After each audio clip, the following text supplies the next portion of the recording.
et un décalage énorme. L'Égypte, le berceau de la spiritualité. De toute l'éternité, l'humanité cherche le sens de la vie et est consciente de sa mortalité, qui aspire profondément à l'immortalité.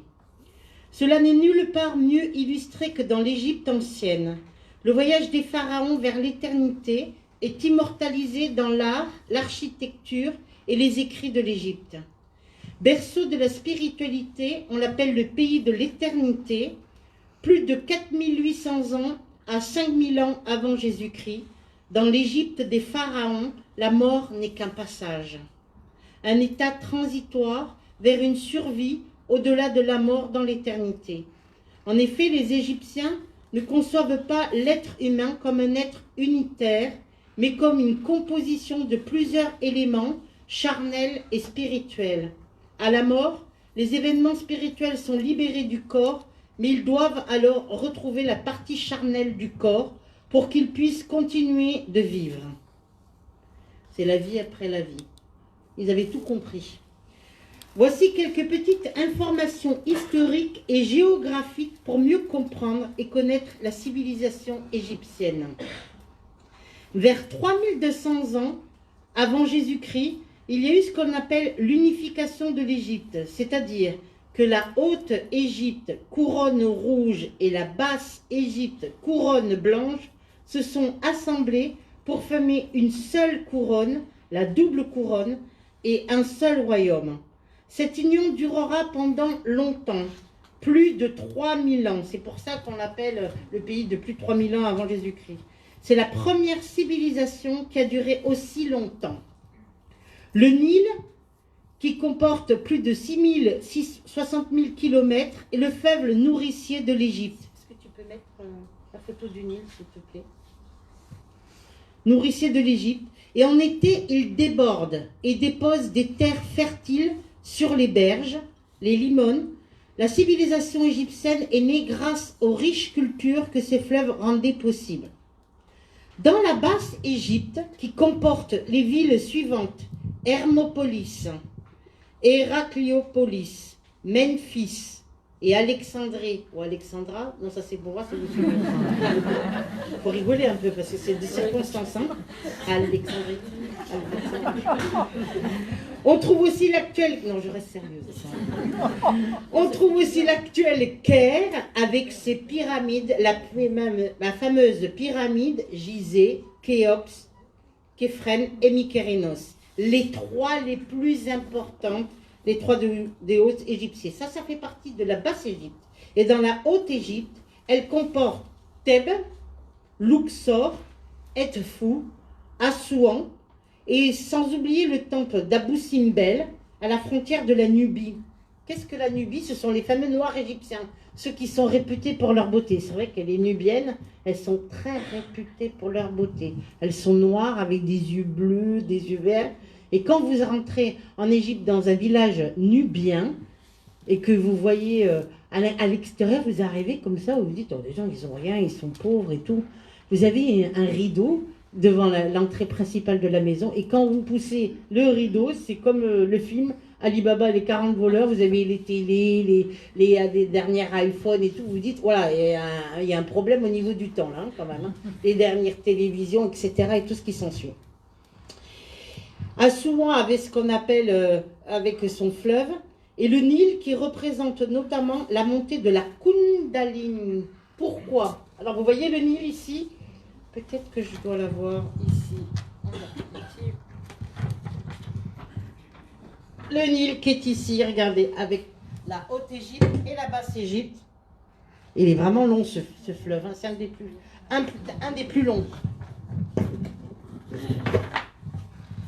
Donc, le Nil représente notamment la montée et la Kundalini. Pourquoi? La reine Isis, qui est la déesse égyptienne, que l'on appelle la divinité aux 1000 noms, dans le mythe d'Isis, il est fait référence à son époux frère Osiris, celui qui avait été tué et démembré par leur frère jaloux. Cette Isis a ressuscité son défunt époux Osiris par 2 fois, avant la deuxième résurrection, son corps avait été découpé en 14 morceaux. C'était barbare à cette époque, hein. 14 morceaux. Puis dissimulé par 7, Isis a dû descendre le Nil à bord de son bateau mystique à la recherche des différents morceaux du corps de son mari. 14 morceaux. Donc, elle descend à barque pour rechercher le corps, les 14 morceaux de son mari, mais elle n'a pu que trouver 13 morceaux exactement de son corps. 13 qui correspond au nombre de la lune, c'est pourquoi Isis est connue en tant que la déesse de la lune. Isis avait à sa disposition des instruments puissants pour l'aider dans sa tâche. Elle avait un bateau magique, un miroir magique, ben oui, en forme de lune. Une ceinture à nœud rouge enroulée autour de sa taille et la fameuse croix Ankh, qui est la croix de vie égyptienne, connue sous le nom de la croix de vie. Elle portait une couronne en or ornée d'un serpent vené qui se reposait sur l'ouverture du troisième œil et un vêtement constitué de nombreux voiles de couleur. Voilà, voici Isis, déesse de l'amour et de la beauté. Alors, Isis était équipée de ses instruments magiques qui se mit à assembler le corps d'Osiris, son fameux mari, aidée de sa sœur, Nephthys, la déesse noire des enfers. Elle guide l'âme à travers le processus de la mort. La croix Ankh est une croix circulaire. Le cercle symbolise la femme et la croix l'homme. Tout cela symbolise l'union entre l'homme et la femme. La ceinture à nœud rouge d'Isis symbolise la lignée matrilinéaire collective. Et ces voiles représentent la forme illusoire du plan matériel du monde de la forme. Le miroir magique d'Isis en forme de lune qui lui permettait également de voir la lumière intérieure en chaque individu et en chaque expérience de la vie. Son bateau mystique descend le long du grand fleuve qu'est le Nil. Le bateau qui est le véhicule lui permettant de retrouver les parties manquantes d'Osiris. Le corps est le véhicule qui nous est donné dans la vie. Le bateau descend le Nil. Ce fleuve représente le canal central à travers lequel passe la Kundalini. Isis est également la reine serpent, ce qui est symbolisé par la couronne serpentine en or qu'elle porte sur sa tête. La Kundalini est le serpent endormi qui se situe à la base de la colonne vertébrale. Lorsque ce serpent est réveillé, il s'élève à travers le canal central, initiant l'individu et lui dévoilant les mystères des 7 chakras principaux. Isis est la forme de tout ce que nous avons et tout ce que nous voyons dans ce monde. Quant à Osiris, il représente la lumière christique éternelle. Les deux amants dans ce mythe représentent le mariage du monde matériel et du monde de l'esprit éternel. C'est joli, hein? L'un ne peut pas exister sans l'autre. Le mythe d'Isis et Osiris est également le fondement de l'histoire de Jésus et de Marie-Madeleine. Vous vous rappelez peut-être que Jésus, alors bébé, s'était enfui en Égypte avec sa mère et avec son père. Par ailleurs, le culte d'Isis est bien établi en Europe. Nombre de vierges noires reflètent vraiment la présence d'Isis sous la forme de Marie. Quand vous revoyez les représentations mariales des Vierges Noires qui étaient les plus anciennes, c'est la représentation ni plus ni moins d'Isis en Égypte. Lorsqu'Isis rassembla les morceaux de son bien-aimé, il restait un problème. Osiris, qui a été découpé en 14 morceaux, et Isis n'en avait trouvé que 13, manquait son pénis dont un poisson du Nil avait fait son repas. C'est messieurs, si vous allez nager dans le Nil, attention. Isis, qui était une déesse intelligente, façonna un nouveau pénis pour Osiris dans une pierre traditionnelle que l'on trouve en Égypte, parce qu'au niveau des pierres et des minéraux qui sont extraordinaires, dans un lapis lazuli bleu doré exceptionnel. Elle lui a fait ce qu'on appelle reconstituée en pierre en lapis-lazuli, un beau pénis pour son mari Osiris. Et c'est en cours de leur union extatique que fut conçu leur fils Horus. Si tu as le dieu Horus, c'était ce qu'on appelle la préfiguration de l'ère du poisson. Voici Isis, regardez comme elle est belle.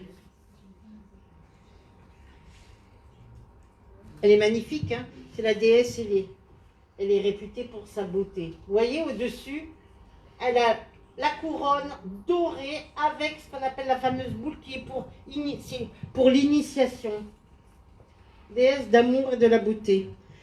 Donc après, si on peut trouver Horus, je ne sais pas si... J'adore Horus. On dit que d'avoir la statue d'Horus à l'entrée de sa maison, ça porte bonheur. Ceux qui aiment bien tout ce qui est égyptien, c'est très important. Il faut savoir bien placer la statue pour protéger la maison. Horus, c'était une statue, normalement, quand on le mettait à l'entrée de sa maison, c'était pour préserver tout ce qui rentrait et tout ce qui sortait de votre maison.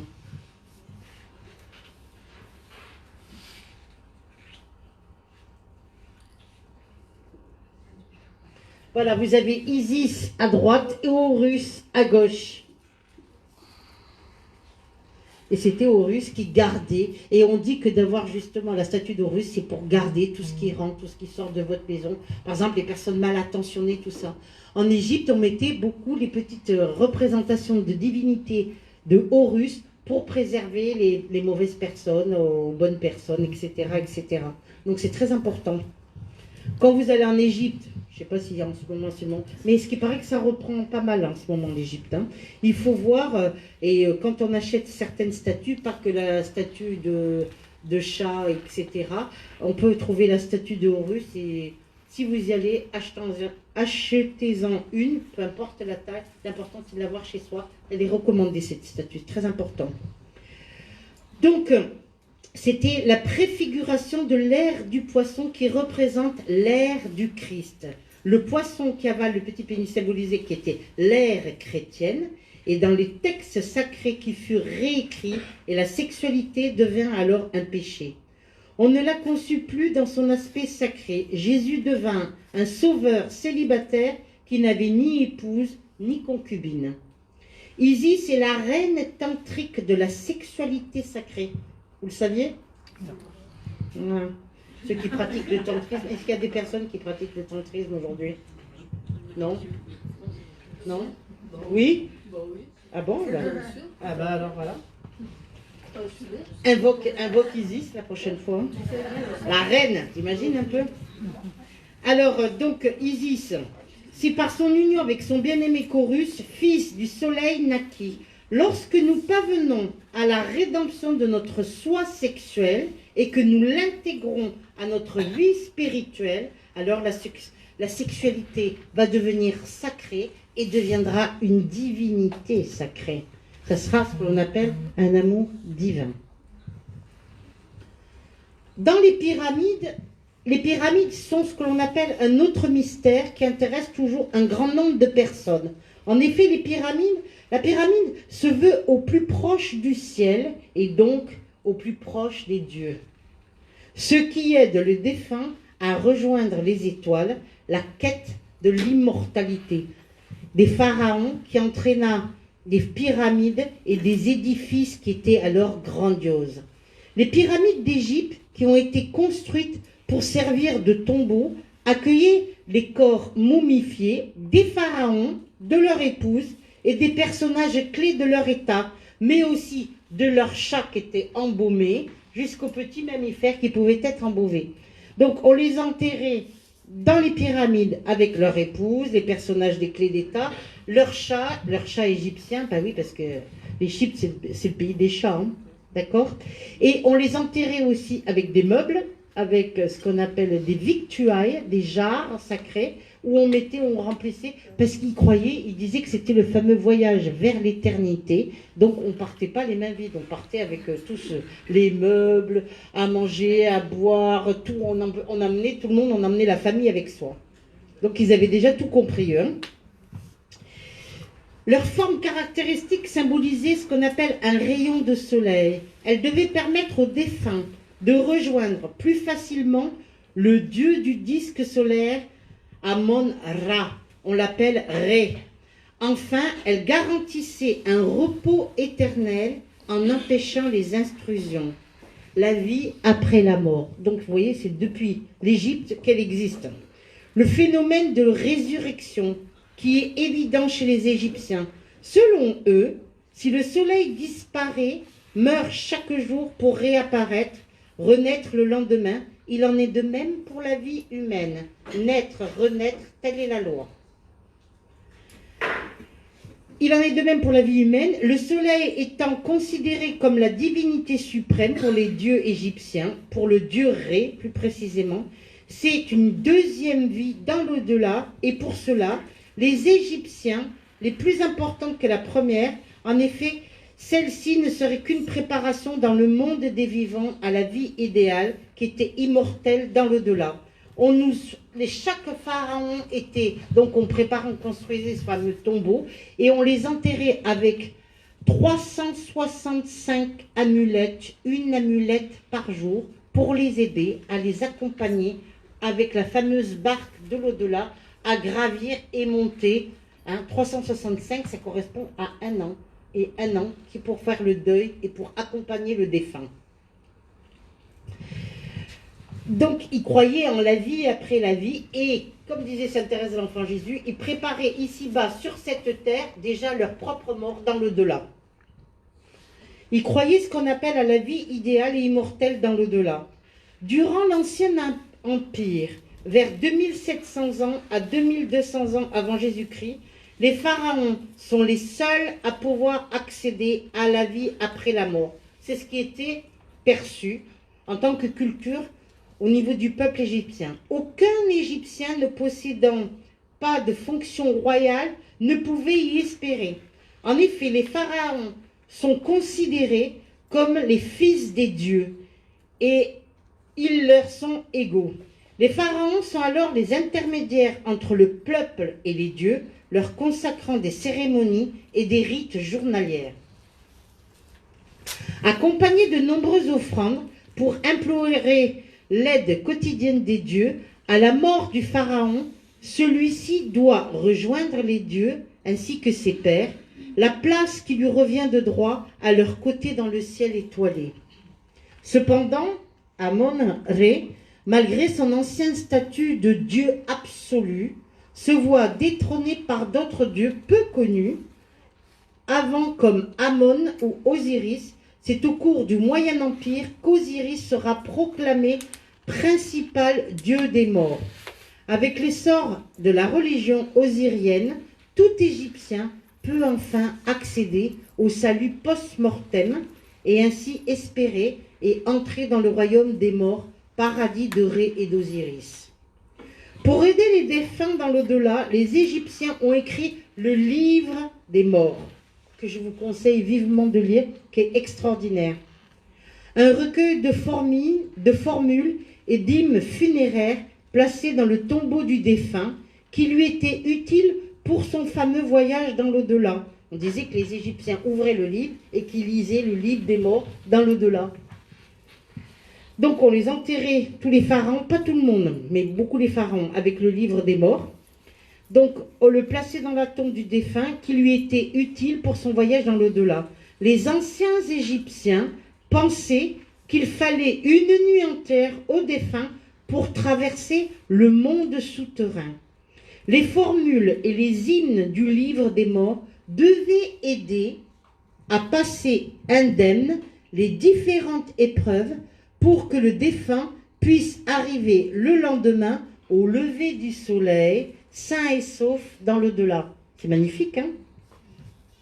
Une fois la mort arrivée, le défunt devait, selon la tradition religieuse égyptienne, se faire peser le cœur ayant une symbolique de principe vital, d'âme, puisque le cœur est le siège de l'âme. Le défunt arrive dans un lieu où Osiris siège, entouré d'Isis, de Nephthys et parfois même de Ré. On plaçait le cœur du défunt d'un côté, il y avait ce qu'on appelle la fameuse barque. Voilà, le livre des anciens Égyptiens, vous voyez. Et on va mettre la photo de la pesée de l'âme. La pesée de l'âme. Regarde.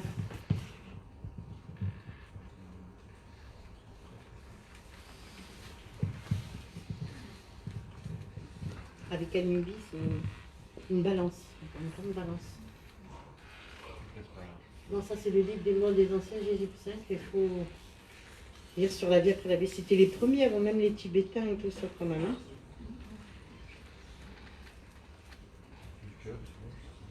Ouais, c'est ça.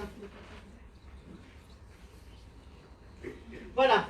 Vous voyez sur votre gauche Anubis, vous voyez, c'est ce qu'on appelle la pesée de l'âme. Anubis, le dieu de l'embaumement, le dieu de la mort, avec ce qu'on appelle la fameuse pesée de l'âme, et en fonction, on mettait une plume sur un plateau et de l'autre, et en fonction, le défunt d'un côté et la plume de Mahat, déesse de l'équilibre, et si le cœur était plus lourd que la plume, Thoth, le dieu à tête d'ibis, va jeter le défunt à la mangeuse ou grande dévorante, monstre hybride à corps de lion, tête de crocodile et arrière-train d'hippopotame qui était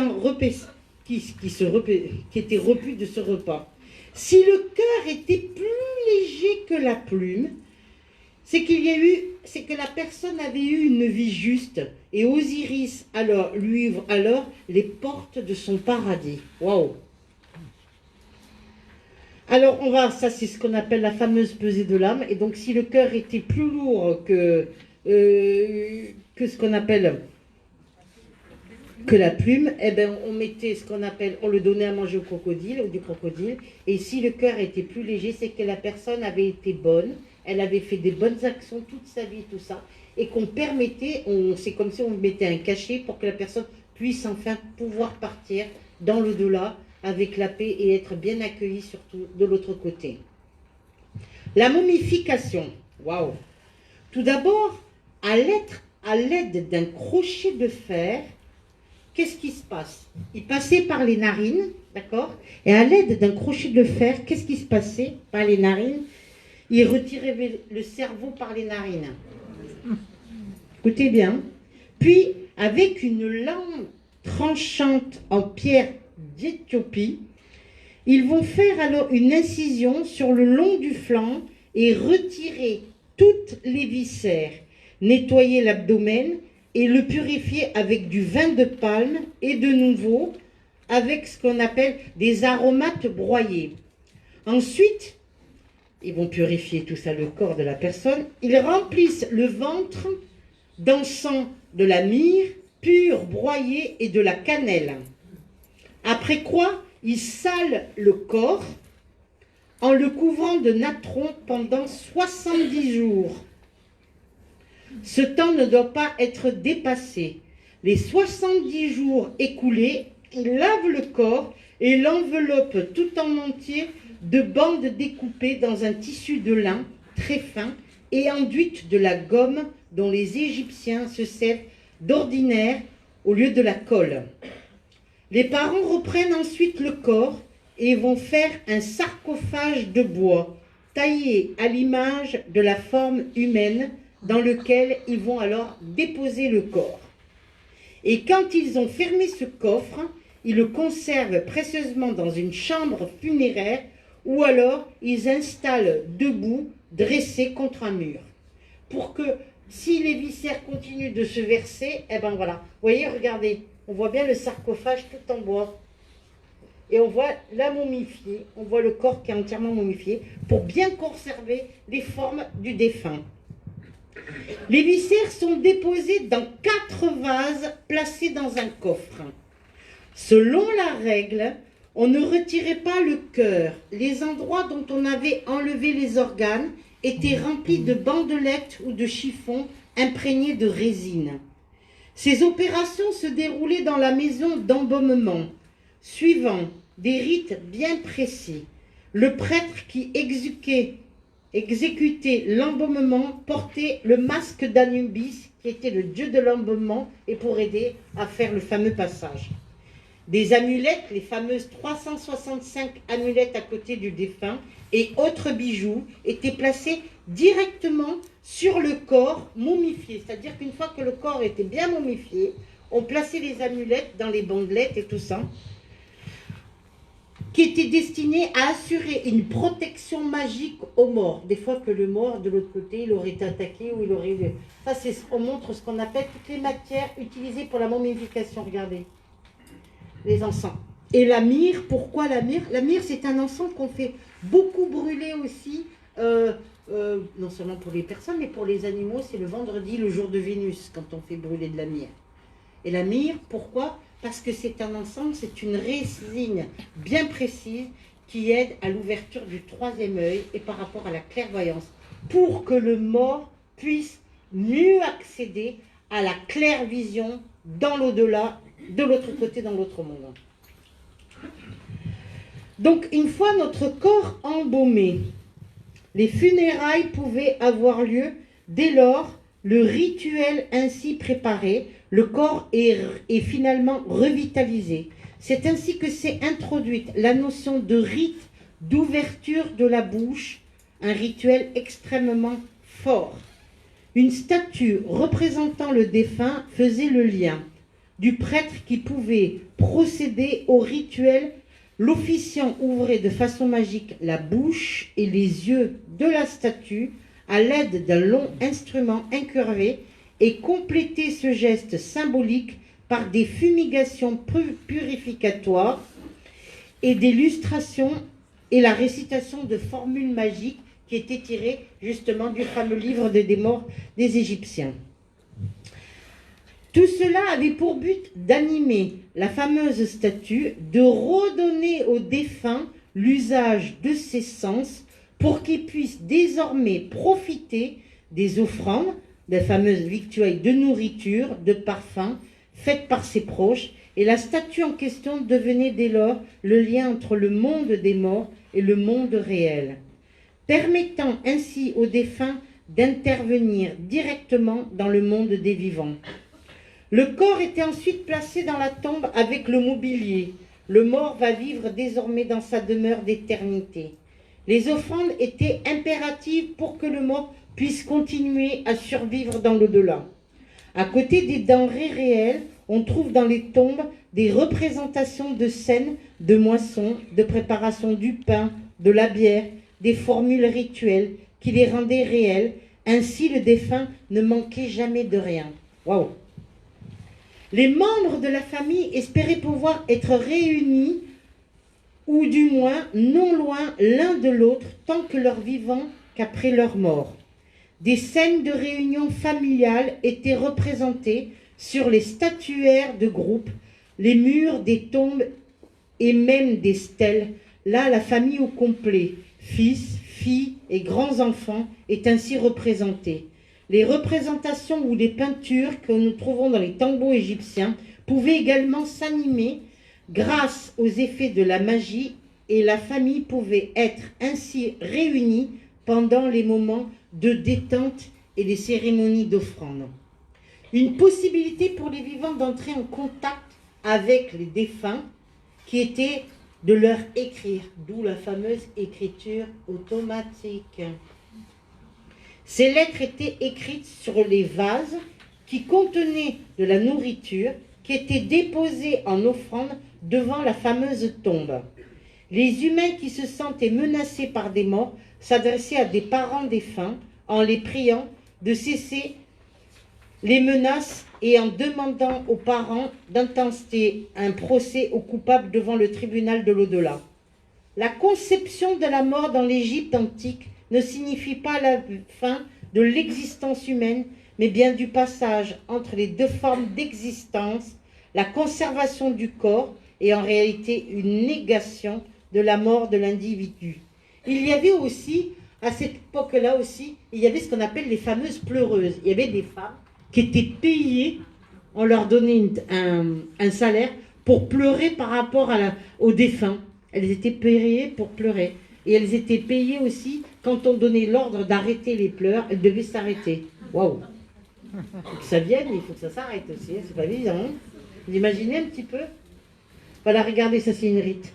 Alors, qu'est-ce qu'on faisait? Quand on vidait le corps et qu'on embobait avec les vitrages, avant de vider le corps, on mettait donc le corps, vous voyez, sur une espèce de planchette, on mettait le corps debout, et quand on mettait debout, pour que ça continue de suinter et que chaque organe se vide et que le corps se vide de liquide. Après, on le remplissait de natron et on séchait le corps comme autrefois. Au Moyen-Âge, on séchait la viande avec le sel, le gros sel. On est d'accord? Voilà. Et on plaçait ce qu'on appelle, ici, des yeux sur les... On plaçait ce qu'on appelle des yeux de faucon, des pierres qui se trouvaient comme soit l'œil de tigre, soit l'œil de taureau ou l'œil de faucon. Pourquoi l'œil de faucon? Pour quand on arrive de l'autre côté, qu'on ait une vision claire et précise de ce qu'on peut voir, qui on peut retrouver, ses parents, ses amis, sa famille, son mari, ses parents, etc., etc. Ils avaient tout compris. Donc ils avaient quand même une signification qui était extraordinaire. La conception de la mort dans l'Égypte antique ne signifiait pas la fin même de l'existence humaine, mais bien le passage entre les deux mondes et les deux formes d'existence qui étaient la vie après la vie. Il existe différentes classes dans les fameuses pyramides égyptiennes. On peut montrer les pyramides?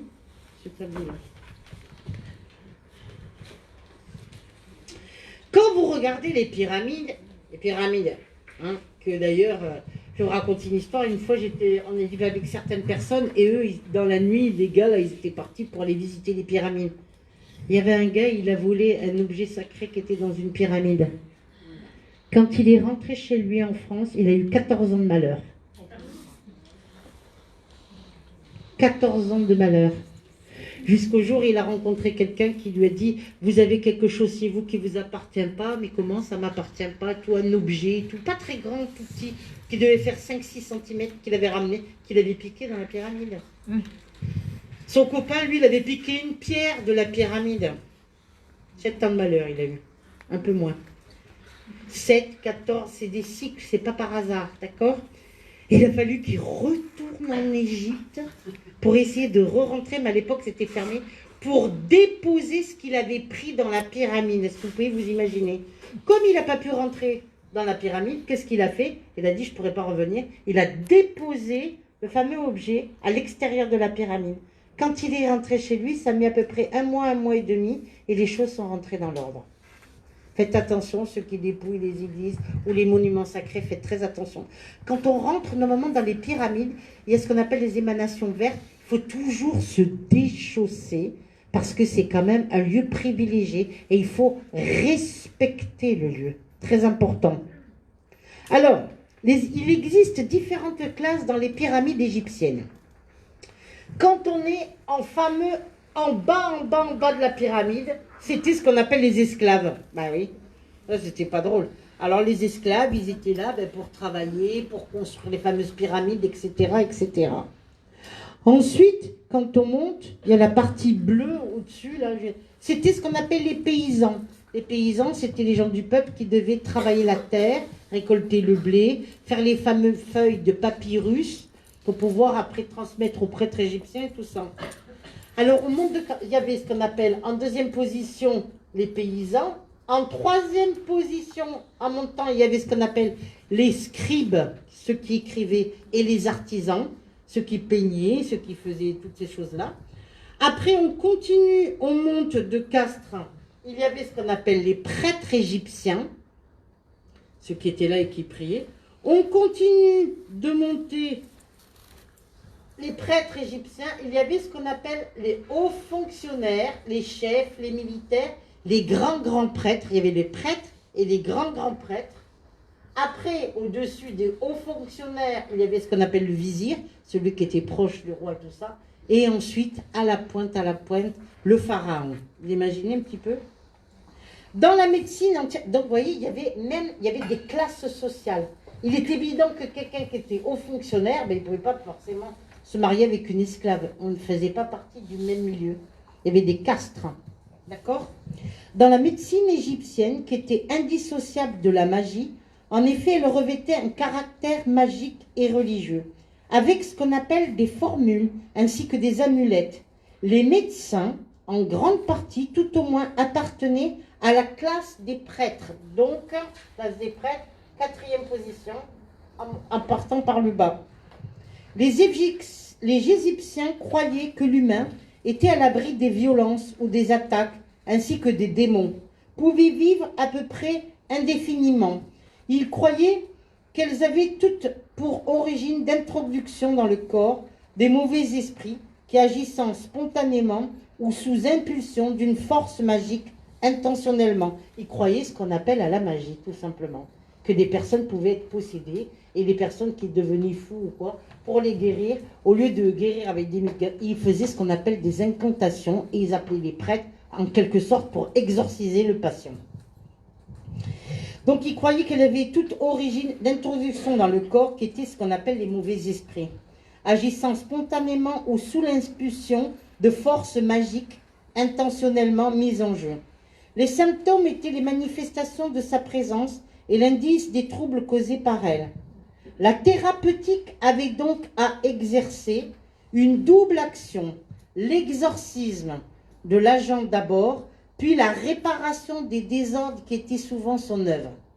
Et grâce à la chromothérapie, il soignait et exposait une eau au rayon de soleil dans une bouteille en verre fumé. Vous savez, les bouteilles en verre foncé, en verre fumé foncé, il l'exposait au soleil et en fait, ni plus ni moins, il magnétisait cette eau. Il mettait cette eau dans une bouteille en verre, il magnétisait cette eau et ensuite il la buvait pour avoir la santé. Pourquoi le vert? Tout simplement parce que c'est la couleur de la guérison. Il croyait à la chromothérapie. Donc moi je la pratique, c'est l'étude par les couleurs. C'est pour ça que chaque jour je change de couleur. Quand vous regardez la vie dehors, quand vous sortez chaque matin, peut-être plus dans certaines régions que d'autres, vous ne voyez pas la vie en noir et blanc. Vous allez regarder, tiens, la personne là-bas, elle a mis des rideaux roses. Tiens, lui, il a des rideaux bleus. Tiens, il a changé ses rideaux, il a mis quelle couleur? Tiens, celui-là, une voiture bleue, jaune, vert, violet. Aujourd'hui, il y a de plus en plus de couleurs. Pourquoi? Parce que la couleur, c'est la vie, tout simplement. D'accord? Donc, ils croyaient en la chromothérapie et ils soignaient, ils magnétisaient les os. Ils avaient, vous savez, vous avez tous entendu de la fameuse bague Atlante. Non? Vous ne connaissez pas la bague Atlante? Et ils avaient ce qu'on appelle des barres Atlantes où ils magnétisaient leur victuailles, c'est-à-dire que tout ce qu'ils allaient manger, s'ils allaient manger de la viande, des fruits, etc., ils magnétisaient et ils magnétisaient leur eau dans une bouteille vert fumé pour avoir ce qu'on appelle pour l'auto-guérison. Ils avaient tout compris. Donc ils utilisaient ce genre de formule pour s'auto-guérir et se soigner par eux-mêmes. Et dès qu'ils voyaient que la personne avait des problèmes de tête ou quoi, ben là, ils faisaient invoquer certains prêtres pour pratiquer ce qu'on appelle un exorcisme sur la personne. Donc cette eau, ils en buvaient continuellement dans la journée, ils devaient après la remplir et tout ça, et vice-versa. Il a considéré comme une eau thérapeutique, une eau qui était tout simplement magnétisée à la lumière du soleil. Dans la tradition des oracles en Égypte, qui est un phénomène inhérent à la pratique religieuse, les Égyptiens pensent que les étoiles peuvent exercer une influence directe sur le cours des affaires humaines et avaient aussi leur astrologue et leur oracle. Puisque à l'époque, comment on appelle ça, les prêtres égyptiens était très proche du vizir ainsi que du pharaon. Et le pharaon, avant même de déclarer la guerre ou quoi, consultait leur astrologue et leur oracle pour savoir si c'était positif ou négatif. En quelque sorte, comme certains consultent leur voyant ou leur astrologue, etc., etc. Et donc, en fonction du jour, de l'année, la nuit, le jour, eh ben, ils allaient, ce qu'on appelle, détecter la guerre. Je ne sais pas s'il y a des... Alors, quand ils faisaient ce qu'on appelle, les fameux Égyptiens, quand ils faisaient la guerre, ils avaient ce qu'on appelle des chars, ils avaient ce qu'on appelle des lances, je ne sais pas s'il y en a là. Unification de phare. Non. Bah, je sais pas où. Bon, ils montaient sur leur char qui étaient équipés de 2, 4 ou 6 chevaux et tout ça. Et ils portaient ce qu'on appelle, ils étaient déjà très petits, entraînés par rapport à la chasse, par rapport à la pêche, par rapport à la culture. On en prenait tout, déjà tout petit pour pouvoir être des véritables guerriers. D'accord ? Donc, quand ils pratiquaient la guerre, eh bien, ils consultaient leur oracle, etc., etc., pour savoir si c'était positif ou négatif. Les Égyptiens pensent que les étoiles peuvent exercer aussi, comme la lune, la pleine ou la lune noire ou la lune rousse, etc., direct sur le cours des affaires humaines, et avaient aussi leur astrologue et leur oracle. Donc ils demandaient si c'était la lune noire, la lune rousse, la pleine lune, est-ce qu'ils pouvaient faire la guerre ou pas, ou ajourner et décaler leur guerre, etc., etc. Dans l'Égypte ancienne, c'est l'héritage culturel de l'Atlantide. Monsieur Edgar Cayce, un grand médium du XVIIIe et XXe siècle, avait notamment fourni des informations sur ce phénomène-là. Aujourd'hui, l'Égypte est en grande part de l'histoire en France. On retrouve ici, en France, beaucoup de réincarnations égyptiennes, ce qui veut dire, vous rencontrez des personnes, ah, moi j'adore l'Égypte, ils portent la croix de vie, la croix ankh. Une autre personne va reconnaître, ah, moi j'adore l'Égypte, je porte la tête de Néfertiti. D'ailleurs, Néfertiti, qui était une déesse, une reine égyptienne, dans laquelle on n'a jamais retrouvé son tombeau. Waouh! D'accord? Et donc on porte, pourquoi? D'après des statuts, d'après certains égyptologues et d'après certains astrologues, on dit que le plus de réincarnations égyptiennes serait en France. C'est curieux, mais c'est comme ça. C'est pas en Allemagne, c'est pas en Espagne, c'est en France. On se retrouve, rien n'est par hasard. Je sais pas si Cléopâtre, elle aimait bien la France. Donc aujourd'hui, on retrouve une grande partie de l'histoire en France grâce à la fameuse pyramide du Louvre. Est-ce que vous l'avez visitée? Oui. Voilà. Avec le fameux obélix qui a été d'ailleurs, c'est notamment grâce à Jean-François Champollion que l'Égypte connut. Je ne sais pas s'il y a la photo voilà, le fameux obélix que vous trouverez à la place, vous connaissez, qui a été offert par Jean-François Champollion. Que l'Égypte connut un grand essor car il découvre le 27 septembre 1822 le secret des fameux hiéroglyphes. Il écrira d'ailleurs « Je suis tout à l'Égypte et elle est tout pour moi ». Et j'ajouterai qu'un grand nombre de réincarnations égyptiennes se font en France et certains, on en retrouve une certaine popularité, certains en Inde, et certains, parce que l'Inde aussi, il y a le pays aussi, c'est le pays de l'astrologie aussi, c'est pas par hasard. Hein. Et curieusement, l'astrologie égyptienne et tout, c'est pas du tout la même. Et on va en retrouver dans une certaine partie dans le nord de l'Allemagne. Donc, quand on voit toutes ces choses-là, c'est pas par hasard. Là, on va vous montrer quelques divinités égyptiennes.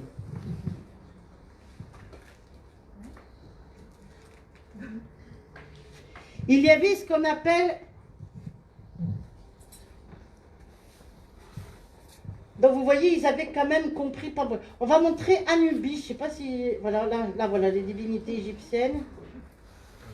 On va montrer Maat.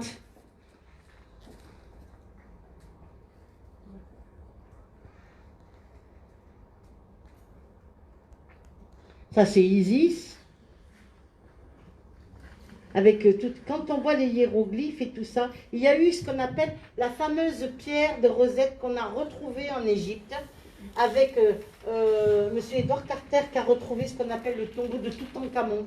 Quand on regarde le tombeau, quand vous allez visiter le musée du Caire, avec ici vous voyez les cartouches avec le prénom qui sont inscrits à l'intérieur. Et quand on a retrouvé ce qu'on appelle le fameux tombeau de Toutankhamon, qui était, comme je vous l'ai montré, donc embaumé, ensuite dans le bois, et recouvert d'or, c'est pas 18 carats, c'est 22 carats. Quand vous êtes devant, c'est M. Edward Carter qui a trouvé ce tombeau. D'ailleurs, il y a eu une fameuse malédiction parce que ceux qui avaient retrouvé le tombeau de Toutankhamon, ils sont tous morts. Vous voyez, il y a quand même un truc. Hein. Il y a quand même des choses qui sont sacrées et eux, ils avaient tout compris. Donc, ils voulaient qu'on laisse leurs affaires tranquilles et en paix. Mais quand vous êtes dans le musée du Caire et que vous voyez le tombeau de Toutankhamon qui est magnifique, en or massif de 22 carats. Waouh! Vite, je peux pas gratter un petit peu pour rapporter, ça serait une pépite. Hein. Pas possible ça. Ça fait un peu désordre. Hein, on est d'accord? 14 ans après. Mais quand vous voyez ce tombeau est d'une beauté égale à elle-même, où on voit. Alors, vous savez que les pharaons, ils étaient très petits. Ils mesuraient combien? Ils n'étaient pas grands, hein. Ils ne faisaient pas comme les jeunes d'aujourd'hui, 1m80, quoi. Ils faisaient 1m40, 1m45. Ils étaient tout petits, mais ils étaient efficaces, vous voyez ce que je veux dire? Parce que quand on voit Toutankhamon, il a eu plusieurs femmes, et ils avaient à peu près entre 100 et 140 enfants. Ils devaient avoir peut-être 7 à 8 femmes, et puis ils faisaient à chaque fois des enfants comme... il n'y avait pas la pilule à cette époque-là. Hein. Ni la pilule, ni comment on appelle ça, ni les préservatifs, et ni la fameuse... Comment on appelle ça? Ah, zut, qu'on met chez les femmes et tout ça. Les stérilés. Ça n'existait pas tout ça à cette époque. Alors ils faisaient des enfants, mais... Là on voit dire Isis et Mahat, comme on dit à côté. Elle est belle, hein, Isis. Hein, on voit les cartouches qui symbolisent là. Il y avait aussi ce qu'on appelle les fameuses musiciennes en Égypte. Elles jouaient de la musique et il y avait aussi les danseuses égyptiennes. Donc quand elles dansaient avec un peu, comme les danseuses indiennes, vous savez les danseuses indiennes, quand elles positionnent les mains, c'est ce qu'on appelle les mouladara, et les danseuses égyptiennes, elles dansaient en fonction de la lune, du soleil, etc., etc. Et quand il y avait ce qu'on appelle des spectacles, le pharaon il invitait, il y avait ce qu'on appelle les musiciens, les chanteurs et les danseuses égyptiennes, c'était extraordinaire. Et après, ça devait terminer, c'était pas terrible, c'était terminé avec... On n'était pas là pour voir la fin, oui. C'est pour ça qu'il y avait beaucoup d'enfants. C'est pour ça qu'eux, il n'y avait pas la télé, il n'y avait pas tout ça, ils faisaient beaucoup d'enfants. Mais alors, une fois j'ai eu la chance d'avoir ce qu'on appelle une xérographie. Une xérographie, c'est plus qu'une radio, c'est beaucoup plus précis que ça. Et j'ai eu une xérographie que j'ai offert à mon ami qui est égyptologue. Il m'a dit, mais t'as eu ça où? Je lui ai dit, je sais pas, un copain. J'ai dit, allez, je te l'offre à toi, va. Ah, mais ça vaut une fortune, mais c'est extraordinaire. Il n'en a pas dormi de la nuit, tellement il était bouleversé, ce garçon. Hein? Et en fait, sur la xérographie du pharaon, on a retrouvé au millimètre près au niveau des molécules, on arrivait à retrouver la couleur des cheveux, la couleur des dents exactement, si elles étaient jaunâtres, si elles étaient blanches. Hein. Comment était le crâne, s'il était plus en avant, si la personne elle avait beaucoup de cheveux, pas beaucoup de cheveux. Et on a retrouvé ce qu'on appelle donc la position des dents, parce que quand on a retrouvé certains corps, il y avait les dents qui étaient intactes, il y avait encore les cheveux. Un peu comme on trouve au Mexique, un peu, vous savez, quand là-bas c'est les fêtes des défunts, on retrouvait plus précisément la position. Et c'est par ça qu'on arrivait à déceler la personne. Elle était petite, grande, etc., etc. Quand vous visitez au Louvre, à Paris, les expositions égyptiennes, vous pouvez aussi aller à Rome aussi, au Vatican, il y a pas mal d'expositions égyptiennes. En ce moment, c'est pas le beau temps pour y aller, hein, d'accord ? On évite, on va attendre. Et il y a la nouvelle construction d'un nouveau musée qui va se trouver en plein désert égyptien, là, qui n'est pas terminé, et qui doit être terminé et qui est extraordinaire. On va montrer d'autres photos. Il y avait ce qu'on appelle aussi... donc, ils croyaient en la vie après la vie. Ils faisaient énormément d'enfants et tout ça. Voilà la pyramide du Louvre, qui est un lieu initiatique en plus. Hein. On trouve de tout. Dans la pyramide du Louvre, quand on est à l'intérieur, il y a les fameux escaliers en colimaçon et tout ça. Alors, il y a certains endroits, moi je me suis placée, c'est très positif et d'autres c'est très négatif. Dans les pyramides, c'est exactement pareil. C'est vrai que quand vous êtes en Égypte, vous avez les pyramides, vous regardez, vous dites 3000 ans, pays de l'éternité, vous êtes devant. Et à côté, mais vraiment pas loin, on se dit, c'est pas possible, ils construisent des maisons. Alors, les maisons en Égypte, elles n'ont pas de toit. Pourquoi? Parce que dans les castres familiales, on met les parents en bas, on met les frères et les sœurs en haut. Et puis, si les frères et les sœurs, ils se marient avec les petits-enfants et tout, eh bien, on continue d'agrandir la maison pour agrandir la famille, tout simplement. C'est pour cela que 8 fois sur 10, en Égypte, les maisons, elles ne sont jamais terminées. Ben oui, on ne sait jamais si le fils ou la fille il se marie, il a des enfants, etc. On ne met pas des tuiles, on ne met pas des toits pour justement, pour qu'on puisse agrandir justement les maisons. On peut voir dans les divinités égyptiennes, je ne sais pas si tu les trouves. Eh bien, enlever mon petit truc, c'est dommage. Mais... Donc, les fameux hiéroglyphes.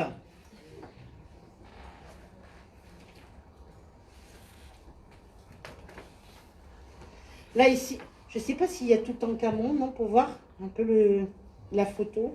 Mais là aussi, non, je l'ai. Et Néfertiti qui était très très belle. Alors, à quoi on reconnaissait la Haute-Égypte? Ils avaient le serpent un peu comme Isis et tout ça. Et la Basse-Égypte, ils n'avaient pas le serpent rouge sur la tête. Alors ça, c'est... Voilà, regardez, dans la main, là, la croix Ankh. Ce qu'il faut savoir, c'est que chaque pagne que portaient les Égyptiens autour de leur corps et tout, était fabriqué à base de papyrus. Et vous avez entendu parler des papyrus, des peintures sur les papyrus. Alors, ce qu'on appelle Maat, la déesse de la guerre, Sekhmet aussi, la déesse à la tête de lion, qui est une déesse qui était très forte. On va voir s'il n'y a pas... Alors, on montre quelques divinités. Toujours la croix Ankh, hein, qui est la croix de vie dans la main. Et d'ailleurs, cette croix Ankh, quand on la porte sur soi, ben, on porte la vie en soi. Extraordinaire. Hein. Une personne qui est très mal et tout ça, qui a des problèmes de santé, porter la croix Ankh est très bénéfique. Là, on le voit avec, vous voyez, ça c'est la Haute-Égypte. On voit avec le 7 de chaque côté qui représente le pharaon avec ces deux femmes qui sont derrière. Parce que c'était des serveuses, mais c'était en même temps les femmes hein, aussi. Il ne faut pas... Je sais pas, il n'y a pas tout en cas mon nom. Elle n'a pas mis. Bon ben là j'ai la photo de Toutankhamon, qui est vraiment une beauté extra incomparable. Un des plus beaux, je dirais. Hein. Mais c'est vrai qu'ils étaient très petits, qu'ils étaient plutôt menus et qu'ils étaient quand même plutôt bien servis. Hein. Elle n'a pas mis. Là peut-être Réoura, là ici, là à gauche, à gauche, à gauche, à gauche. Là ici.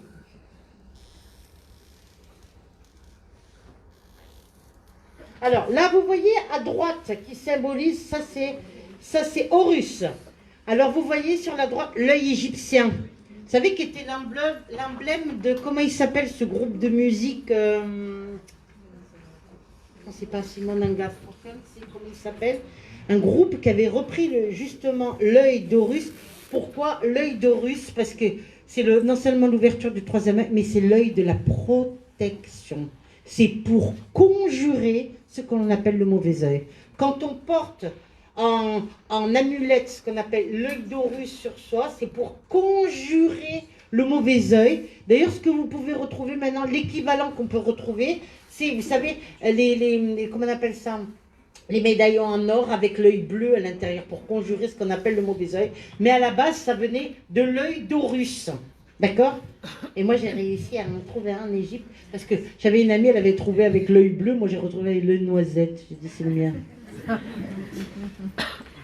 Et je l'ai mis en protection au-dessus de ma tête dans mon bureau. Ici, vous voyez donc Horus qui est là sur la fameuse barque du barque de l'au-delà. Si vous regardez la divinité du soleil avec ce qu'on appelle la croix Ankh qui est renversée, hein, il demande l'énergie solaire pour pouvoir avancer, hein, toujours avec le disque sur la tête et la protection, sous la protection d'Horus. Est-ce qu'il y a la divinité Horus?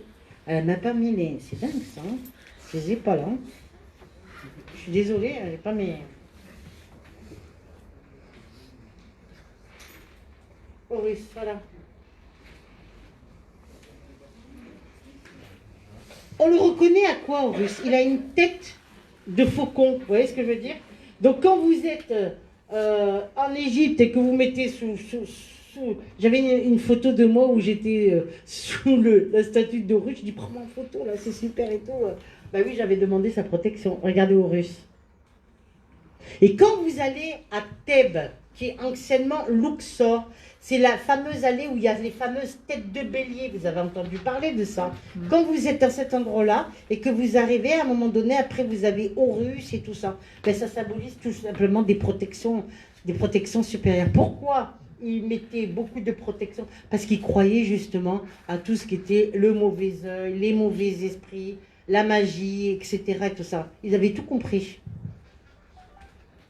Il y a aussi ici, voilà Horus, on va remettre dans le dossier Isis et Osiris, tu mets juste en bas d'Horus. Voilà.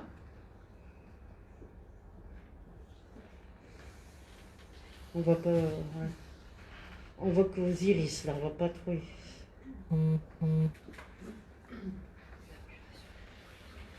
Voilà, regardez. Isis, Seth et Osiris. Osiris et Isis. Au milieu. Vous les voyez? Et le dieu Seth et le dieu Nectus. Eux, ils étaient tout le temps ensemble. Après, on va changer. Et c'était très coloré. Et les pierres qu'ils mettaient à cette époque-là, c'était lapis lazuli, la turquoise, ils mettaient des émeraudes, etc., etc. On va voir en plus la liste, si tu peux mettre. Alors, on va descendre sur... Pour montrer... Jean-François Champollion, en dessous. Juste en dessous, voilà. On va montrer la photo de Jean-François Champollion, s'il y est. Voilà, regardez. C'est celui qui a trouvé, qui a fait envoyer ce qu'on appelle le fameux Obélix à Paris, qui se trouve... Et c'est celui avec Dirk Carter et tout ça, qui est un des premiers, des pionniers qui étaient passionnés d'égyptologie. Après, il y a ce qu'on appelle les pharaons. Il y avait les pharaons là, en bas, là, en haut. Là, stop. Néfertiti, déesse d'amour de la beauté. Elle a été congédiée, elle est partie dans le désert. Et après, il y a eu des milliers de personnes qui ont cherché son tombeau. C'était une reine. Et on ne l'a jamais retrouvée. Et après, qui c'est qu'il y a d'autre?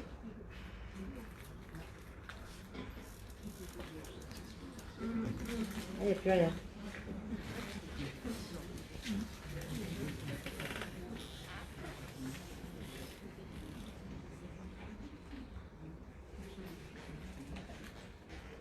Voilà, Toutankhamon. Celui-là, il n'est pas tout en carton. Hein. Vous voyez, or massif. Il est beau, hein? Il était réputé pour sa beauté. Petit mais efficace. N'inquiétez pas. Plus de 140 enfants, c'est quand même une tribu, là. Il était beau, hein, Toutankhamon. Hein. Un de mes chouchous, celui-là. Il est trop beau. Après, qu'est-ce qu'il y avait comme divinité encore? Si on peut montrer les hiéroglyphes, je ne sais pas si c'est marqué, mais il doit y être hiéroglyphes. Merci, c'est pas les esprits.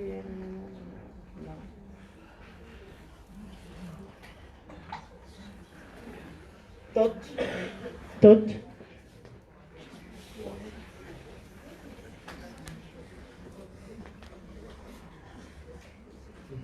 Alors regardez la fameuse pesée de l'âme. Voyez le dieu crocodile, vous le voyez en bas? Anubis, qui est le dieu de l'embaumement sur la gauche. Et à droite, quand le cœur était bien entendu bien lourd, il était donné à manger au crocodile. Incroyable mais vrai. Après, qu'est-ce qu'on peut montrer d'autre?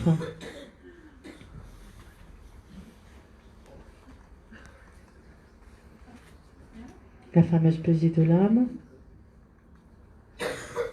Voilà.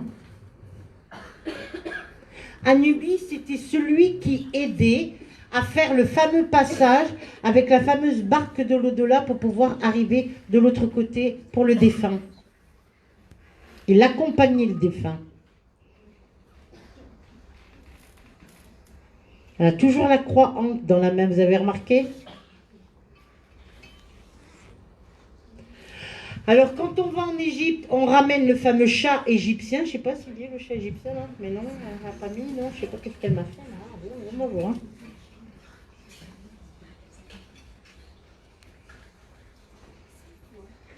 Non, il n'y est pas. Horus, après la haute Égypte. Non, il n'y a pas. Donc, dernière façon. Non, il n'y est pas. Donc, quand on accompagnait le fameux mort et tout ça, et après on cherchait, les familles étaient là. Là, vous avez, j'ai pris un petit dépliant, mais elle m'a enlevé tous mes dépliants, ma fille, donc je ne peux pas vous donner plus. Hein, je vais pas aux amis. J'avais tous les, en cartologie, tout ce qui était les. Et il y a ce qu'on appelle les fameux tarots égyptiens. Ceux qui tirent les cartes, qui ont des tarots, hein, qui sont représentés comme les 22 lames du tarot de Marseille, qui ont été réédités, avec 78 lames aussi, les tarots égyptiens. Des cartes qui sont magnifiques, qui représentaient l'Égypte. Alors, en bijoux, quand on va en Égypte, on peut acheter ce qu'on appelle le cartouche. On va faire un cartouche en or, comme ça, avec le prénom écrit en égyptien, avec les hiéroglyphes. Ça, c'est la lapis lazuli. Voilà, qui est bleu et or. La lapis lazuli, qui ne l'oublions pas, est la pierre de la communication et la pierre de l'amour et de l'amitié. On dit que c'est pour mieux communiquer, tout ça. Donc c'est pour ça qu'elle avait fait le sexe de son mari en lapis lazuli. Elle voulait mieux communiquer avec, vous voyez ce que je veux dire? Non, on rigole. Voilà les chakras.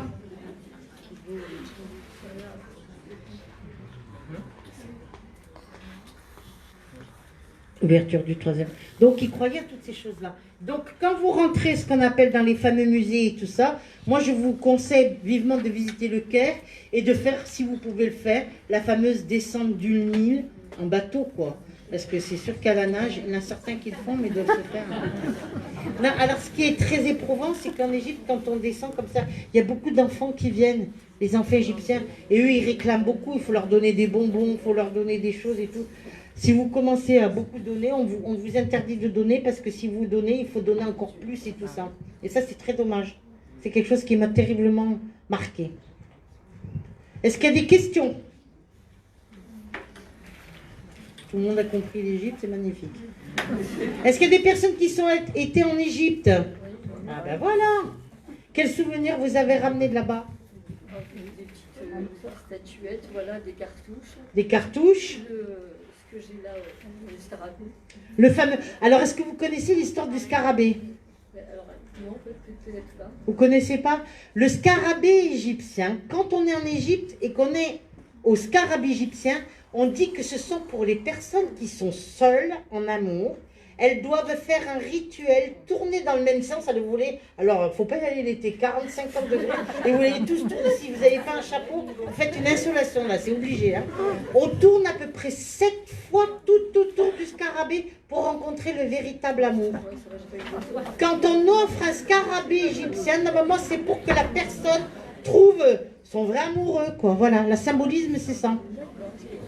Et les scarabées sont représentés couleur or, d'abord en Égypte, et puis on les voit en lapis lazuli, en pierre. C'est pour ça qu'au petit marché, on peut les acheter en plusieurs couleurs. Il y avait des choses pas mal, mais non, c'est beaucoup Madi. Moi, j'ai été il y a 20 ans. Oui, mais, oui. Voilà. Mais là, c'est pas vraiment égyptien. Non. D'ailleurs, au niveau des papyrus, quand vous visitez les musées de papyrus, ben, vous trouvez ce qu'on appelle les fameux tampons derrière, comme quoi qui sont vraiment en vrai papyrus et tout ce qui s'ensuit. Et il y a aussi quelque chose de magique aussi. Il y a ce qu'on appelle la fameuse huile égyptienne. Cette huile égyptienne, qui est une huile thérapeutique, qui est pour les soins, pour les massages et tout ça. Et en Égypte, quand vous rentrez dans certaines boutiques, bon, il y en a certains qui achètent des pannes, des machins, tout ça, et il y en a d'autres qui achètent ce qu'on appelle des petites fioles d'huile, mais ça vaut alors très très cher. De l'huile de rose, de l'huile de machin, ça vaut très très très cher. Et ce sont dans des toutes petites fioles, toutes dorées et tout. C'est très délicat, on n'emploie pas ces fioles comme ça, parce que ça coûte un bras et puis il faut y retourner après en Égypte. Hein. Mais cette huile, moi j'adore. D'ailleurs, la fameuse huile égyptienne que j'avais ramenée, je n'ai jamais retrouvé cette huile. Je sais pas, ils ont fabriqué une huile égyptienne et puis ça n'avait pas vraiment la même odeur, pas la même propriété, pas la même texture non plus. Difficile. Et c'est là quand on massait avec, eh ben, je peux vous assurer que c'est extraordinaire. On est au paradis avec. Ben oui. Par là, de ce côté droit, il y avait quelqu'un qui avait été en Égypte, oui. Oui. Oui. Sur les chakras? Alors, ce sont les 7 chakras principaux qui se posent sur la fameuse Kundalini. Quand on part en bas, il y a une photo sur les chakras. Quand on part en bas, c'est le chakra rouge, le chakra racine. Il est rouge et il est disposé plus précisément de 4 parties. Chakra, qui en sanskrit veut dire petite roue qui tourne. D'accord? On est d'accord? Quand elle tourne bien. Le premier en bas, c'est la Muladhara, c'est le chakra racine, c'est la couleur, c'est le rouge. Le jour de la semaine, c'est le mardi, madame. D'accord? Pourquoi mardi? Parce que c'est Mars, Gebura, le dieu de l'action et le dynamisme. Un signe qui est gouverné par Mars, le bélier. Vous êtes bélier? Ah ben voilà, ça c'est ton chakra là. Ensuite, on monte à Tsadiskaka, qui est le deuxième chakra, le chakra sacré. La couleur, c'est l'orange. C'est demain. Le jour, le dimanche. D'accord? La couleur jaune orangé, mais on dit que c'est le chakra orange. C'est le chakra qui régit plus précisément le centre de l'appétit, le pancréas plus précisément. C'est pour ça que quand le dimanche vous vous habillez en orange, bonjour. Si vous faites un régime terrible, vous avez tout en faim. Par contre, les personnes qui veulent grossir, habillez-vous en orange, il n'y a pas de problème. Hein. Mais quand on est comme moi, on fait attention à tout. Alors vous êtes là, je dis j'ai faim, qu'est-ce que j'ai aujourd'hui? Mais j'ai faim. D'accord? Ils croyaient en la chromothérapie. Donc j'ai étudié la chromothérapie. Ensuite, on arrive au plexus solaire, qui est le 3e chakra du bas. D'accord? La couleur, c'est le jaune. Le jaune, c'est le travail intérieur. Ça correspond à Mercure, un signe mercurien. La Vierge. La Vierge et le Gémeaux. Castor et Pollux. Ben oui. C'est le travail aussi de l'intérieur. Ça veut dire, c'est quelqu'un qui veut travailler sur soi, qui va aller travailler en descendant au plus profond de son être et qui va aller chercher au plus profond de son être pour travailler sur soi. C'est son bien-être intérieur, d'accord? 3e chakra. Le mercredi, la couleur c'est le jaune. Là, on parle des 7 chakras principaux qui sont reliés à la fameuse Kundalini et qui, à l'époque, nous l'entendons bien, étaient reliés à cette fameuse chromothérapie que moi j'essaie d'appliquer tous les jours. C'est pour ça que tous les jours je change de couleur. C'est pas pour rien. D'accord? Mais on ne va pas parler des chakras parce qu'il y a des chakras dans les mains et des chakras dans les pieds aussi. On n'en parle pas aujourd'hui de cela. D'accord? Après, on monte à Anahata, chakra du cœur. D'accord? La couleur, c'est le vert. Alors, le vert, le jour, c'est le lundi. Plus précisément, qui est gouverné par quelle planète? La Lune. Un signe qui est lunaire. Qui? Cancer. Le cancer. Il y en a un autre. Balance. Non. Non. Oui, le poisson. Poisson. D'accord? C'est la Lune, c'est non seulement la féminité et l'intuition. D'accord? Curieusement, je suis née un lundi, moi. C'est bizarre, hein? Donc, je dis ça juste comme ça. D'accord? Comme vous êtes nés peut-être un mardi. D'accord? Alors, quand on monte Vishuddha, qui veut dire le chakra Anahata, qui est le chakra du cœur, c'est tout ce qui a un rapport avec le cœur. Mais on peut porter du vert, ou certaines personnes qui sont malades, qui ont des problèmes cardiovasculaires, doivent porter du rose. Et vous savez, c'était à l'époque quand ces messieurs ils portaient des chemises roses et qu'ils n'aimaient pas un peu trop, parce qu'ils disaient « Oh, ça fait un peu... Ben oui, mais tout simplement parce que le rose, qui est la couleur du céleste, qui agit sur le chakra cardiaque si on ne met pas du vert. D'accord? On monte Vishuddha, qui est le chakra de la gorge, la communication. Aujourd'hui, c'est Saturne ou Saturne pas. Il vaut mieux que Saturne. Alors, le jour, le signe qui correspond à Saturne, Capricorne. Pourquoi? Parce que Saturne, c'est le retard, le ralentissement. C'est pour cela que je suis habillée en bleu ciel aujourd'hui. Parce que la couleur du Capricorne, est-ce qu'il y a des Capricornes aujourd'hui? Il y en a pas beaucoup. Ah, quand même là. Votre couleur, mesdames et messieurs le Capricorne, le bleu ciel, est-ce que vous en portez? Ben, l'idéal, c'est de le porter le samedi ou samedi pas, mais moi, je préfère que samedi. Hein. D'accord? Ouais?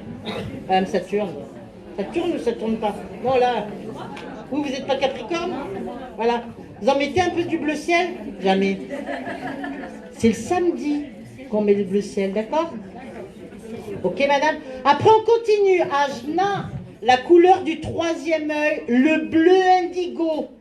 Alors, ça me fait rire parce que souvent, il y en a qui me disent « Pour ouvrir le troisième œil, mettre du violet. » Ben non, pas du tout. C'est le bleu indigo qui est l'ouverture du troisième œil. Alors, le bleu indigo, le chakra du troisième œil, la couleur plus précisément, bleu indigo, comme l'indique la couleur qui est ici sur le tableau. Hein. Le jour de la semaine, le jeudi, qui est Jupiter, un signe jupitérien. Sagittaire. Sagittaire va s'en servir. Est-ce qu'il y en a des sagittaires? Ah ben voilà. C'est votre couleur, Sagittaire, le bleu indigo, d'accord? Alors, quelqu'un qui est jupitérien, ça veut dire quoi? Ben, les sagittaires, elle ne sait pas, la fille. Pardon? Jovial. C'est quoi? C'est quelqu'un qui est gai, c'est quelqu'un qui aime tout bien. Bien manger, bien faire l'amour, bien boire, bien... On aime bien la bonne vie, la bonne chair, tout ce qui est... Les 3 billes. On est d'accord? On est ce qu'on appelle des jupitériens, on est des bons vivants, on aime tout ce qui est ce qu'on appelle la convivialité, on aime, vrai ou faux, la bonne chair, des fois c'est pas toujours bon, mais c'est comme ça. Donc ça c'est pour la couleur du troisième œil. Et après, on arrive au chakra coronal, Kamaskara, qui est la fleur de lotus, qui est la fleur, on l'appelle la fleur à 1000 pétales, elle en a 999 exactement, qui correspond au violet, premier chakra de la tête, le coronal, d'accord, on l'appelle le violet, ou dans l'astral, l'ultraviolet. Le violet qui est la couleur de la transmutation spirituelle, d'accord? Alors, ce chakra-là, il correspond au vendredi. Vendredi, le signe Vénus, l'amour, la grâce, la beauté. Un signe qui est gouverné par Vénus. Taureau et Balance. Voilà. 2 signes vénusiens qui ne peuvent pas vivre sans amour. Que c'est terrible, terrible, terrible. Est-ce qu'il y a des taureaux et des balances aujourd'hui? Voilà. Taureau, monsieur? Voilà. On est vénusien. On ne peut pas vivre sans amour. S'il n'y a pas d'amour, c'est pas terrible. C'est comme si on sortait dehors et qu'on avait un ciel sans le soleil. Ou si on sortait dehors et qu'on voyait tout en noir et blanc. C'est pas terrible, hein? Vous n'avez pas remarqué? Si on n'a pas de l'amour, eh ben on ne peut pas vivre. Alors, si nous regardons bien, quand je vous fais les chakras, on va reprendre les chakras et je vais vous montrer quelque chose. Pardon? Ah ben, Le lion. le lion, il est là. Et ici, quel jour ça correspond? La balance et le taureau. Quand on commence la semaine, vous savez, les 7 jours de la création qui sont les 7 jours bibliques et qu'on va retrouver. Le lundi, c'est le vert qui correspond à Vénus, qui correspond à la lune, l'intuition. Le mardi, c'est le rouge. Mars, Gebura, le dieu de l'action, le dynamisme. Le mercredi, c'est le jaune, qui est Mercure. Gémeaux, Vierge, des signes mercuriens. Qu'est-ce que ça veut dire quelqu'un qui est mercurien? C'est l'amour du travail bien fait. Il est tatillon, il est un peu chiant, il est un peu carré, il est un peu... Merci, carré, c'est pas rond. Merci. D'accord? N'est-ce pas, Jojo? Voilà, quelqu'un de mercurien, c'est ça. Le jeudi, Jupiter, qui est Sagittaire, d'accord? Et qui correspond à l'ouverture du troisième œil. Le vendredi, c'est le violet, d'accord, qui correspond à Vénus, Taureau et Balance. Et le samedi, le bleu clair, qui correspond aujourd'hui à la communication, le signe du Capricorne. Donc, vous voyez, 1, 2, 3, 4, 5, 6, 7, dans l'ordre ou dans le désordre. Et d'ailleurs, ces couleurs-là que vous avez là, vous allez les retrouver autour de nous. S'il y a, regarde les photos de Laura. Sur le dossier Laura. Donc, on dévie là, on n'est plus dans l'Égypte là. Vous êtes une coquinette, vous, hein? Bon, mais je vous l'explique parce qu'elle va comprendre, elle va comprendre.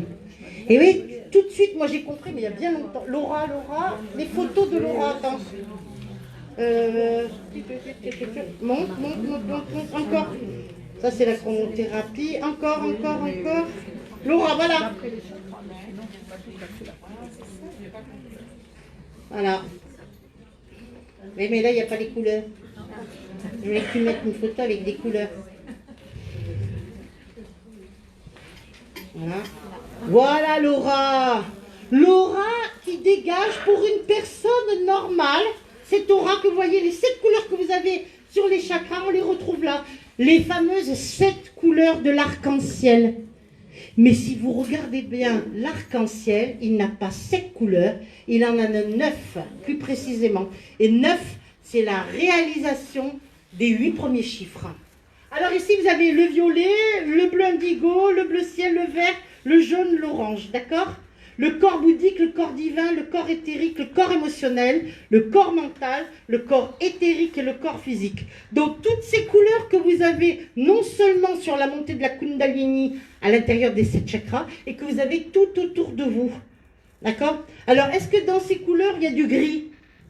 Est-ce qu'il y a du marron? Est-ce qu'il y a du noir? Voilà. Alors quelqu'un qui s'habille tous les jours en noir, tous les jours en gris, tous les jours en marron, ben bonjour pour l'ouverture des chakras, vous voyez ce que je veux dire? Changer de garde-robe. Et est-ce qu'il y a des photos sur Laura où on peut vous montrer les enfants? Regarde. Toujours sur le dossier de Laura, on va voir. Non, ça c'est les corps subtils, d'accord? C'est pas ça que je voulais. C'était... Non. Je sais pas où elle les a mis, mais... Photo aura. Voilà, c'est ça, photo aura. Voilà. Alors, pour expliquer les couleurs, quand nous avons, au début de la connaissance, une photo, là vous avez une petite fille. Cette petite fille qui est ici présente au milieu, vous la voyez là, ici? Et vous voyez Laura.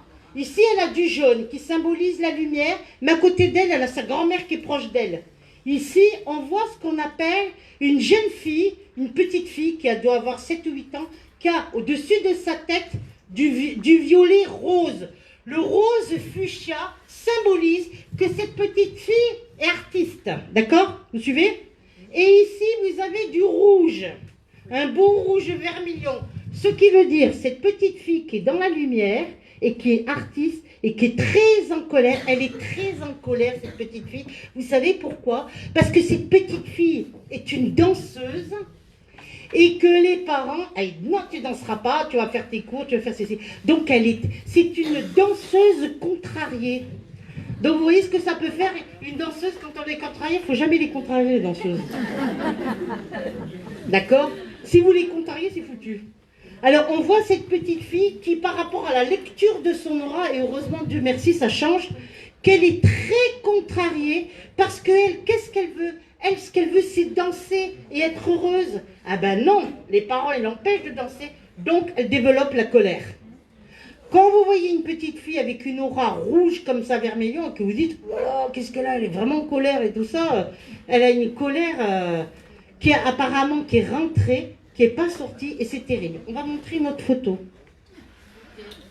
Donc pour vous dire que toutes ces couleurs, elles ne sont pas là par hasard. Hein, d'accord? Une autre photo pour vous décrire un peu. Voilà, ça c'est un monsieur. Voilà. Alors vous voyez du jaune, ce monsieur. Vous voyez ce qu'on appelle du rose violet avec du blanc et du rouge. Ça, c'est un monsieur qui est très colérique aussi. D'accord? Mais c'est un monsieur qui est colérique et qui se cherche dans la spiritualité, et qui a envie d'évoluer spirituellement, qui cherche un peu sa voie, qui se pose des questions, qui se dit pourquoi je suis toujours en colère, pourquoi je suis toujours mal, j'ai envie de changer de vie, j'ai envie d'être heureux. Il cherche le bien-être, tout simplement. Donc quand on voit une lecture d'aura comme ça, c'est quelqu'un qui est en colère et qui a envie d'évoluer spirituellement. Quand vous avez beaucoup de violet chez une personne, c'est que la personne cherche et elle est en pleine transmutation spirituelle. Là, vous avez 2 enfants. Alors de l'autre côté, vous avez le papa et la petite fille là, qui l'empêche de faire sa danse, la pauvre. Et vous avez le petit garçon. Alors là, qu'est-ce qu'il fait? Le papa, il y a de l'orange. Vous l'avez vu l'orange? L'orange, c'est l'énergie. D'accord? Et l'énergie, c'est tout simplement le magnétisme. Il essaie en même temps de protéger ses enfants et de magnétiser ses enfants. On change de photo, si tu peux montrer encore un peu. Puis après, quand même, hein. Moi, il fait bifurquer sur autre chose. Hein. Regardez cette dame. Alors ça, c'est une dame, c'est super, parce que cette dame-là, vous voyez, il y a du violet, il y a du bleu, il y a du blanc. Le blanc, c'est la connaissance. Le bleu, c'est la couleur de la prière. D'accord? C'est quelqu'un qui prie beaucoup. Et le violet, c'est-à-dire que c'est quelqu'un qui prie pour pouvoir accéder à une certaine connaissance, pour pouvoir évoluer spirituellement.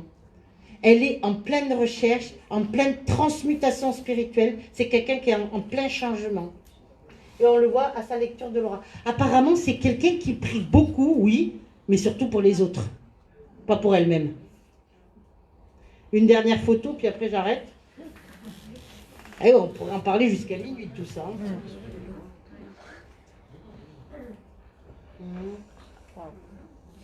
Regardez, alors ça c'est quelqu'un, ça c'est une femme qui a un peu de violet, elle a de la colère, elle s'en débarrasse. Autour d'elle, elle a beaucoup de jaune. Le jaune, c'est la lumière.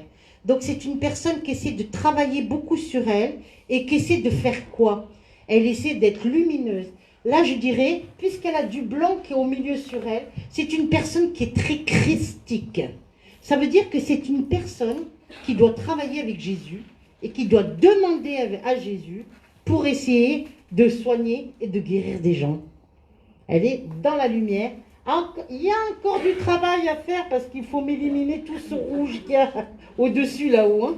Il y a encore, même si la personne est en plein transit, il y a encore cette dualité, cette colère qui est toujours là, qui est plus ou moins rentrée et qui a du mal à s'évacuer et tout ça. Vous voyez, c'est pour ça que la colère, il ne faut pas la garder, c'est très mauvais. Hein. Alors, ce qu'il faut savoir, c'est que cette aura, pour une personne normale, elle dégage, par rapport à notre corps physique, 1 mètre, 1,50 m. Pour les initiés, des grands maîtres yogis, etc., plusieurs milliers de kilomètres. Plusieurs milliers de kilomètres. D'accord? Une dernière, et puis après on arrête. Non, parce que je la vois, la femme, elle fait comme ça. Vous savez, comme les Playmobil, elle fait comme ça, elle fait comme ça. Aurore te demande pourquoi tu parles de l'orax. Mais parce que c'est la dame qui m'a posé la question pour lui expliquer. Donc Elle a dit Voilà, regardez, ça c'est un petit garçon. Il est trop mignon. On arrêtera là-dessus parce que c'est trop mignon. C'est un petit garçon qui récite ses prières tous les jours et qui demande à la Vierge Marie de l'aider. Tous les jours, il prie, ce petit garçon. Et il prie de tout son amour, de tout son corps. Il a une aura bleue magnifique. Il est protégé par la Sainte Vierge. Et ici, quand on regarde bien sur le côté gauche, il y a l'entité d'une grand-mère ou une arrière-grand-mère qui est sur lui. C'est quelqu'un qui prie beaucoup, beaucoup, beaucoup. Voilà, pour lui. Pourquoi tu rigoles? C'est ta fille. Ah bon, d'accord. Voilà, vous avez compris? Donc ces couleurs, quand on les voit par rapport à ces chakras et à la fameuse chromothérapie, comme ils soignaient avec les bouteilles égyptiennes et tout ça, c'était les premiers, les pionniers à croire à tout ce qu'était la chromothérapie, etc., etc.